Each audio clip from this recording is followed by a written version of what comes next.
తెలంగాణలో బీసీ రిజర్వేషన్ల అంశం రాజకీయ సెగరేపుతుంది. బీసీలకు ఇచ్చిన హామీలను ప్రభుత్వం తుంగలో తొక్కుతుందని ఆరోపిస్తూ బీఆర్ఎస్ ఎమ్మెల్యేలు నిరసనకు దిగారు. హైదరాబాద్ లోని గన్ పార్క్ లో ఉన్న అమరవీరుల స్థూపం వద్ద బీఆర్ఎస్ ప్రజాప్రతినిధులు నల్ల బ్యాడ్జీలతో తమ నిరసనను వ్యక్తం చేశారు. బీసీ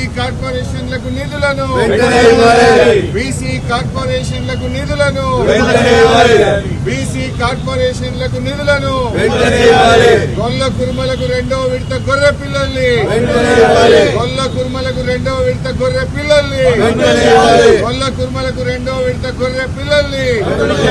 మత్స్యకారులకు చేప పిల్లల్ని